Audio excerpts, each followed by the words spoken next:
بسم الله الحمد لله والصلاة والسلام على رسول الله وعلى آله وصحبه أما بعد السلام عليكم ورحمة الله وبركاته waxaan rajaynayaa inaad wada maqlaysaan mowduuca aad u weyn iyo wakhtiga aad u kooban dartii aad baan u soo koobayaa waxaana soo qaadanayaa qaybo ka mida saa darteed ciwaanka waxaan ka dhigay min akhlaaqiyaati taajiri almuslim fi tijaarati dhaqanka iyo dabeecada iyo qaab dhaqanka wanaagsan ee laga doonayo qofka ganacsadaha markuu ganacsigiisa ku jiray la macaamilka dhaqaalaha ma waxaan ka hadlayo akhlaaq guud ma aha waxaan ka hadlayo wataa muslimka lagala mid yahay laakiin qadiyada akhlaaqda iyo qaab dhaqanka wanaagsan ee maalka iyo xoolahan iyo ku dhex jirkooda marka kelimadeyda insha allahu tacaala waxaan isku dayayaa aad inaan usoo koobkoobo canaawiinteedii wixii qoran carabiga dadka dadejin karana halkaas way igala socon karaan qodobka koobaad hordhacaygu ganacsiga iyo in la shaqaystaay shareecadeennu aad bay u dhiirigelisay nabigeena calayhi salaatu wasalaam waxaa ka sugan xadiid raafic ibni khadiija ibni cumar laga warinayo oo aimada imaamu axmed iyo tabaraani fi lkabiir iyo bazaar soo saareen wuxuu lihi atyabu lkasbi camalu rajuli biyadih wa kullu baycin mabruur waxa kasab la shaqaysta waxaa u wanaagsan waxaad gacantaada ku xamaalato iyo wixii ganacsiga beec xalaal oo nadiifa kugu soo gala waxaa kaloo caaisha ay warisay radi allahu canha nabigeena inuu yidhi ina atyaba maa akaltum min kasbikum waxaad cuntaan waxaa ugu wanaagsan oo ugu xalaalsan waxaad shaqaysateen ood xamaalateen oon si kale idinku soo gelin intaa iyo nusuus badan oo kitaabka iyo sunnadu waxay dhiiri gelinayaan dadku inay ganacsadaan o ay shaqaystaan abubakr alkhalaal kitaab wuxuu leeyahay la yidhaahdo alxathu cala alkasbi waاtijaarati waاsinaaca in la shaqaysto in farsamada la barto oo farsamada qofku xirfad yeesho iyo in ganacsiga laga shaqaysta kitaabuu nusuusta iyo aahaarta ku soo aroortay kaga hadlay buu dheh aadaabtii akhlaaqda midda koobaad asidqu run waay ganacsiga intaad ku jirto in runta lagu dadaalo nabigeena xadiidkii xakiim ibnu xisaam ee bukhaari iyo muslim wuxuu ku yidhi albayicaani bilkhiyaari maa lam yatafaraqa ganacsatadu khiyaar bay leeyihin waxay kala gateen intaanay kala tegin waa ka noqon karaan wain sadaqaa wabayana buurika lahumaa fii beycihima wain kadabaa wakatama muxiqat barakatu beycihima hadday run sheegaan waxa jirana caddeeyaan beecooda ilaahay baa u barakayn waxa yar ay ka helaan baa barakaysan haddii been iyo wax qarin ceebihii la qariyo oo la isu cameeyana oo qofka ganacsigiisa beenta uu ku darana beec bila barakuu noqon haddii bilyan iskaa soo gasho xoolahan barakeynaysanoo bala wata waay waxaa kaloo cabdiraxmaan ibni shibli nin la yihahdo imaamu axmed iyo xaakim iyo taxaawi fi lmushkil ay ku warinayaan wuxuu leeyahay nabigu ina atujaar hum lfujaar dadka ganacsiga ku jira dadka fujuurka iyo dembiga iyo dunuubta waaweyn ku jira waay qiila yaa rasuul allah awalaysa allahu qad axalla albeyc awalaysa qad axalla allahu lbeyc ilahay beyca sooma banayni maxaa nimanka dembigaa loo geliyey nabigu yihi haa ilahay waa baneeyey walaakin yuxadisuuna fayakdibuun wayaxlifuuna faya'hamuun dhaartay dhaaranayaan been way dembaabayaan waxbay sheegayaan been bay ku darayaan waxaa kaloo nabigan xadiidka ibni cumar ibni maaja iyo xaakim iyo daara qudni iyo keyrkood waxa uu leeyahay ina ataajira alamiina asaduuqa almuslim qofka ganacsadaha muslimkana ah waxaan rajaynayaa intaas waa waxaa madasha loo qabtay muslim ganacsadaa laba hadduu ku daro asaduuq run sheega alamiin aamina noqda maca anabiyiina waasidiiqiina washuhadaai yowma alqiyaama darajada waxaa lagu gaaraa ganacsiga aynu ku jirno haddaan run iyo ammaano ku daro ammaanadana saa darteed waa qodobka labaad laakiin halkan ujeedadaydu runta muhimaday leedahay tusaalayow ka mida wey qodobka labaad ee adaabta ka mida ganacsigu ammaanu u baahan yahay waxaa lala macaamilaya waa xoolo waxaan lagu dhex jirana waa xuquuq bini aadam waxa kuula xiriirina waa naf iyo shaydaan iyo hawo wey ilaahay baa ina yidhi fain amina bacdukum bacda falyuaddi aladii tumina amaanatahu walyataqi illaaha rabbah haddaad is-aamintaan qofkii la aaminay ammaanada ha ilaaliyo ilaahna ha kaga baqo ammaanada ilaalinteeda aayaddan aayaadkii baqare ee diyuuntii iyo amwaasha iyo waxaysweydaarsiga ka hadlayay bay ahaayeen waxaa kaloo nabigeena xadiidka abi hureyra ku yidhi ee abu daawuud iyo tirmidi iyo daarimi wariyeen addi lamaanata ilaa man itamanag qofkii ammaane kuu dhiibta ammaanadii ku sin walaa takun man khaanak qofkii ku khayaana adu ha khayaane qofkuu khayaanay xoola waa ku dhaafiyey, xoolahaagii waa ku dhaafeen, haddana akhlaaq xumi iyo diin xumo hadduu kugu ridana dunyana waa ku dhaafiyey, diintiina waa kaa fasaadiya labadaba. hadduu dunyo kaa khayaano yuusan diinta kaa fasaadin. khayaanadiiyo waxana waa barasho, mar haddaad lugta la gasho aakhirka waxaadu noqon gacan waa miskiin. gooray waxa qaaday ma garato, gacan waa iska miskiino. gooray waxa qaaday garan mayso hadday qaadqaadka barato. Soomaalida waxay yidhahdeen gacantii qaadqaadka barata haddii la gooyana gumudka dhaqdhaqaaqa yidhahdeen, isaga waa inuu qaada doonayay. Soomaalida waxaa laga sheegaa talyaanigii baa dad buu kala saarayey, maxaabiis buu ka dhigay, lugahana uu ka xidhay, gacmahana uu ka xidhay, lacagna agtooda ku daadiyey. nin baa kacay oo ku fadhiistay lacagtii, aribaa lacagtii la waayey, ninkii baa loo yimi, waa la kiciya, waa laga hoselay. wuxuu hi ayaga reehbel gacmaha lugaha haddii laga xidho dadaay ku xadayaan buu yiri. marka qaadista haddaad barato meelaad ku qaadaba, sidii ninkii kabaha koolada soo marsaday ee meesha la yidhi waa la is arkaa, lacagta kula istaagay koolada si hoos uga dhigtaad noqon. haddaad waxaan mar barato waa dhibaatadeeda balaayo wey. xadiidka anasna wuxuu Axmed ibn Xibbaan warinayeen, laa iimaana liman laa amaanata lah, iimaan saxan ma laha qof aan ammaano lahayn, walaa diina liman laa cahda lah, qof aan ballan lahaynna diin fiican ma laha. halkaa waxaad ka garatay ammaanadu qiimahay u leedahay qofka muslimka. attaajiru lmuslimu saduuqu lamiin, aaminka ahaana waynu soo marnay. qodobka saddexaad ee laga doonaya qofka muslimka alinfaaqu wasadaqa wey. xoolahaad ku dhex jirto hawe iyo adduunye iyo beliya baas baa dhex socotaa, oo qodobka laga yaabo in laga hadli doono. qays bn abi casra wuxuu leeyahay, nabiga wuxuu yihi ya macshar atujaar ina hada albayca yaxduruhu allagw walxalif, dhaar iyo hadal aan wax meel lahayn baa dhex geli doona. fashubuuhu bisadaqa, waxaad ku dhex dartaan buri sadaqada. mar wuxuu leeyahay ismi iyo lagwi baa dhex gala, shaytaan iyo dembi baa idinku soo dhuumane sadaqada ku dadaala. iyo nusuusta kale lamid ahe dadka xoolaha badan aakhara kuwa ugu ajir yar inay noqonayaan qofkii sadaqada ku dadaala maahane. tana waa adab laga doonaya qofka intuu ganacsiga ku jiro, wax badan baa ku fakanaya ganacsiga inuu ku dadaalo sadaqada. qodobka afraad xaraamta iyo mushtabihaadka inuu isaga fogaado. xadiidka Nucmaan bin Bashiir ee saxiixaynka nabiga waa kiila calayhi salaatu wasalaam, faman ittaqa shubuhaat alxalaalu bayinun walxaraamu bayinun وبينهما أمور مشتبهات لا يعلمهن كثير من الناس فمن اتقى الشبهات فقد استبرأ لدينه وعرضه ومن وقع في الشبهات وقع في الحرام. waxaan la garanayna xalaan iyo xaraam waxay tahay ninkii fududaystay ku dhaca bari xaraantana wuu dabaalan. nafta waxaa dabeecad iyo caadi u noqon meel mugdi oo la garanayna waxay tahay inay isku tuurto. xaraan iska ilaalintii damiirkii way ku yaraan.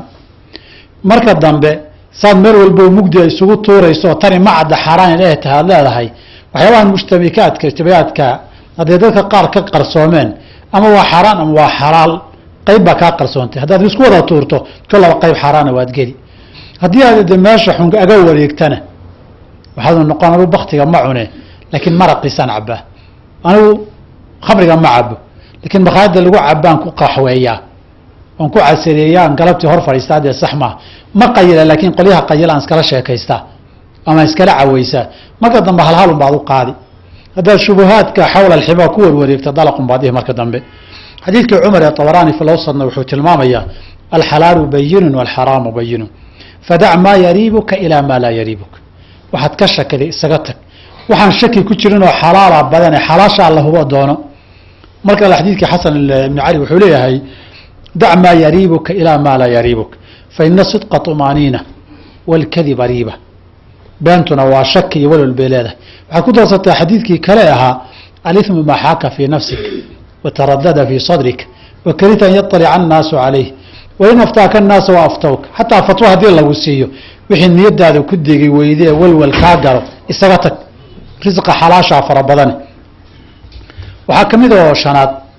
inaadan dikriga iyo cibaadaadka kaga mashquulin xoolaha iyo ganacsiga lagu jiro. xoolaha iyo ganacsiguna waa adduunyo, aakharana waa rasamaal. ilaahay baa wuxuu yidhi dadka muslimiinta oo ganacsataa markuu ammaanayey iyo masaajidda xiriirka ka dhexeeya iyo cibaadaadka guud, fii buyuutin adina allahu an turfac wayudkara fiiha smuh yusabixu lahu fiiha bilguduwi wاlaasaali rijaalu laa tulhiihim tijaaraة walaa baycu can dikri اllahi waiqaami الصalaati waitaaءi الzakaa yakhaafuuna yowma tataqalabu fiihi اlquluub wاlabsaar. cabsida ay maalinkaa ka cabsanayaan way xasuusan yihiin ma halmaansana suuqa markay joogaan dikriga ilaahay ma halmaansana salaada kama mashquuliyo zakada kama mashquuliyo cibaadaadka iyo dikriga ilaahay kama mashquuliso sidaa darteed adoo ganacsigii ku jiraay inaadan israacin oosan kula tegin baa la rabaa fii suurati اljumucana waxaa laynagu yidhi faidaa qudiyat الsalaatu faاntashiruu fi اlardi wاbtaguu min fadli illahi risiqa raadsado nolosha iyo dhaqaala raadinta iyo xoolaha orodkooda cayrsada laakiin maxaa la socda wadkuru llaha kaiiran ilahayna in badan xasuusnaada saas darteed waxaa laga doonayaa qofka taajirka ah qofka muslimka ah inuu isagoo ganacsigiisii iyo xoolihiisii iyo businesskiisii ku jira haddana dikrigii ilaah iyo salaadii iyo cibaadaadkii uu ka warqabo xasuusnaado hadhow inaan dhahna ma aha shaqalatnaa amwaaluna wa ahluna fastakfir lana reerkii iyo ilmihii iyo xoolihii baana mashquuliyey hadhow cudurdaar iyo calaacal noqon mayso saas darteed xoolahan iyo ganacsigaan ku jirnaay yaanu dikriga iyo cibaadada ilahi naga mashquulinin adabka lixaad mar haddii ganacsi lagu jiro naf iyo xoolana ay isgalaan xagxagashadu way badan tahay alsamaaxatu fi lbeyci waashira inaad qof dabacsan noqoto markaad wax gadanayso iyo markaad wax iibinaysa labadaba iyo cidaad wax ku leedahay markaad kale xaq baxaysaan xadiidkii jaabir wuxuu ahaa ee bukhaari wariyey nabigu alay slam inuu yihi raxima allahu rajulan samxan idaa baaca waida ishtaraa waida iqtadaa qof dabacsan oo dadka u dhimrinaya markuu wax iibinayo markuu wax soo gadanayo iyo qofuu xuquuq ku lahaa markuu ka dalbanayo ee ka gudanayaba inaadan noqonin qof aada diirku dhagwa inaadan noqonin baa lagaa doonayaa wix badan ilaalintii mararka qaarkood markaad wax iibsanayso saaad u gorgorinaysa nafta inaadan ka qaadin miskiinka oo wixii uu ka heli lahaa iyo lafihiiba aadun sii wado qofkii aad ku cadaadiso mararka qaarkood adoo garanaya maysaa maaha saaad u gorgorinaysa qofka inaad dhaar beena ka keento inaadan halkaa gaarsiinin qofka laftiisa inuu dambaabo qofka haddaad dayn ku yeelato inaadan aad ilaaliso waxaad dayn ugu yeelatay baabulixsaan way ixsaankii xumaatay inaadan ku gebagabaynino si xun dayntii muaalabadeedii aadan samayn xadiidka xudayfe bukhaari muslimna wuxuu ahaa nin umadihii naga horreeyey kamiduu nabigu sheegay alay slatu asalaam markii nafta laga qaaday nabag baa loo soo diray nafta laga qaaday wax khayrood samaysay ma garanaysaabaa layidhi markaasuu yihi maya u fiirso xasuusaa layidhi markaasuu wuxuu yidhi ma garanaya laakiin hal waxun baan dib ka xasuustaa hadday tahay hadduu khayr yahay dadkaan la ganacsan jiro oo suuqaan ku jiray dadkana waan u turi jiray qofkii aan wax haystana iga soo hadduu dhan waa ka sugi jiray qofkaan waxba haysanna ee dan iyo duruuf haysana waan iska cafin jiray markaasaa jannada la geliyey riwaayadka qaarkood waxay leeyihin ilaahay wuxuu yidhi in qofkii aan wax haysan la cafiyo cafis anaa kaaga habboon wixii aad khalad gashay waa lagu cafiyey adigoo beecaagii iyo suuqaagii ku jira mucaamala wanaagaas waawaad janno ku geli in janno lagu galo ninkaasi wax khayr oo kale waa xasuusan waayey intaas suuqna waa ku jiraa waa ganacsade inaadan halmaamin dadka aada la macaamilaysa macaamilo wanaagga lafteeda ajri iyo janno inaad ka doonto inaan la halmaamin midda toddobaad suuqa dadka ha ugu horeyn kan ugu dambeeyana ha noqon suuqa qofka ugu horeeya ee fura dukaankana ha noqon ee subaxii salaada subax ku jarmaada kan ugu dambeeya lagaga soo galbadana ha noqon fii صaxiixi muslim